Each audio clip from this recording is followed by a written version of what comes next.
Witam Państwa. Oto Erica model 8.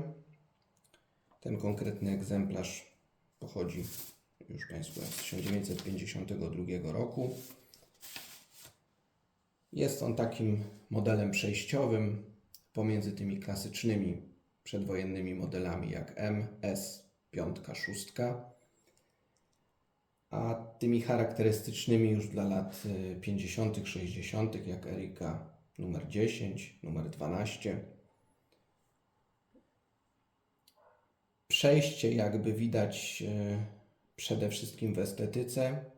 Inny rodzaj troszeczkę już bryły, kształtów. Widać, że 8 oraz trochę późniejsza 9 to były dwa podobne modele. One nabierają już bardziej takich opływowych kształtów.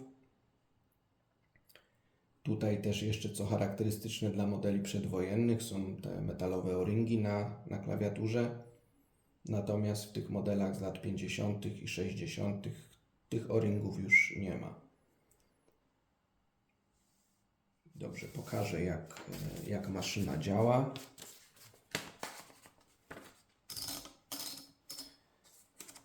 No już tutaj też ma dosyć charakterystyczne, miękkie pisanie, które będzie jakby znakiem firmowym dla modelu numer 10.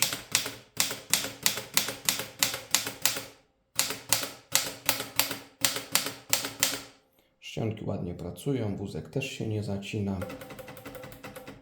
Mamy klawisz spacji, zwany kiedyś odstępnikiem. Z tej strony, z lewej i z prawej strony klawiatury są klawisze zmieniaczy. One umożliwiają pisanie, powiedzmy, wielkiej litery. Bez zmieniacza mamy małe H, natomiast z użyciem zmieniacza jest wielkie H. No i tak samo jest ze wszystkimi literami. W przypadku klawiatury numerycznej po użyciu klawisza zmieniacza pisany jest znak specjalny. Nad klawiszem zmieniacza mamy taki klawisz, który pozwala jakby stale pisać wielkie litery. Jest to klawisz nazywany trzymaczem. Żeby go dezaktywować, żeby go aktywować, to należy wcisnąć jego, natomiast żeby go dezaktywować, to należy docisnąć klawisz zmieniacza i wtedy wózek opada. Tutaj mamy jeszcze dwa takie charakterystyczne przyciski. Z tej strony na górze jest klawisz zwalniacza marginesowego. Gdy mamy ustawione suwaki marginesowe, przesuniemy je trochę bardziej do środka i pisząc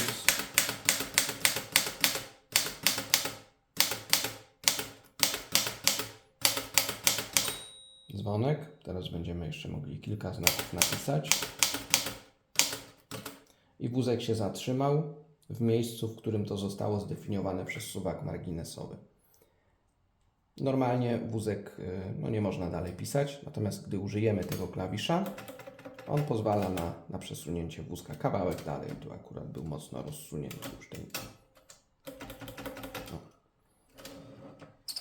Poniżej klawisza zwalniacza marginesowego jest tutaj taki klawisz, który wydaje się nic nie robić, ale on z tyłu na szynie tabulacji ustawia jej znacznik. Możemy sobie na całej długości tej szyny, czyli przesuwu wózka, ustawić znaczniki tabulacji, które nam definiują, w którym miejscu będzie się zatrzymywał wózek, gdy naciśniemy ten przycisk tabulacji.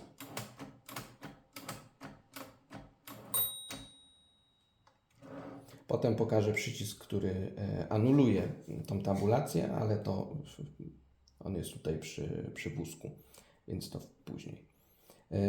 Przy klawiaturze tutaj mamy jeszcze taki klawisz ze strzałką w prawo. Dzięki temu jest to klawisz cofacza i możemy dzięki niemu przesunąć wózek w prawo o jeden odstęp.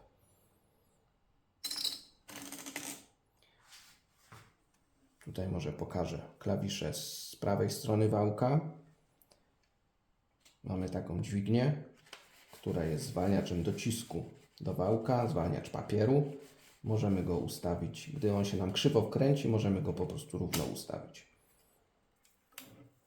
Tu jest dźwigienka przenośni, czyli zwalniacza wózka. Dzięki temu możemy przesuwać go w lewo i w prawo. Możemy go ustawić na dowolnej pozycji. Tutaj warto zaznaczyć, to jest charakterystyczne miejsce właśnie dla Eryki 8, że w tym miejscu jest zmieniacz koloru taśmy. Możemy teraz pisać. Akurat wyjątkowo jest tutaj taśma, która jest dwukolorowa. W tej sytuacji, zmieniając tą pozycję, możemy pisać kolorem czerwonym. Jest tu jeszcze pozycja taka neutralna, oznaczona na biało. Ona w ogóle nie podnosi widełek.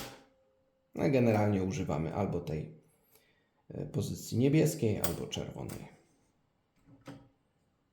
Natomiast z tej strony wózka mamy rączkę, która pozwala nam przesunąć wózek w prawo, gdy chcemy pisać od nowej linijki, a także obrócić wałek o zdefiniowaną ilość odstępów, przepraszam. A te odstępy są definiowane tutaj takim pokrętłem. Ono ma oznaczenie cyfrowe. Zwiększa ilość odstępów i mniejsza ilość odstępów. To możemy definiować sobie tutaj właśnie. Tutaj jest też dźwigienka, która jakby pozwala na inny charakter obrotu wałka. Normalnie jest on definiowany przez koło zębate. Zawsze o odległość tego ząbka przesuwa się wałek. Natomiast przesuwając tą dźwigienkę, możemy mieć ten obrót. On jest po prostu ciągły, liniowy, nie jest zdefiniowany przez ten odstęp koła zębatego. Ono jest po prostu wysprzęglone wtedy. O, tutaj mamy, nie wiem, czy to dobrze widać. Ja wyciągnę papier. Ale tu jest właśnie dźwigienka, dzięki której możemy anulować całą szynę tabulacji. Tak, żeby żaden znacznik nie był ustawiony. Żeby anulować, musimy jednocześnie trzymać tą dźwignię i przesuwać wózek. I teraz, jak widzimy,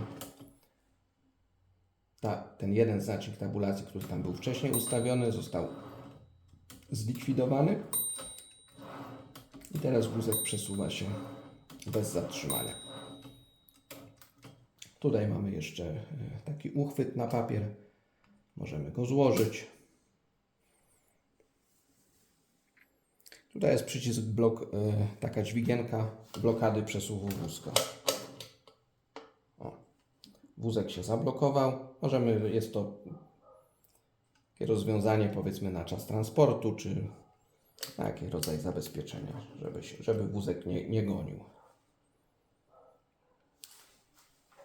Zmierzymy jeszcze maszynę. Jest to dosyć zgrabny model. Może będziemy go mierzyć bez tego uchwytu na papier. Zmierzymy najpierw wysokość. Wysokość to jest około 12 cm. Szerokość największa jest w tym miejscu, to jest jakieś 32 cm. I głębokość maszyny też możemy przyjąć, że 32 cm.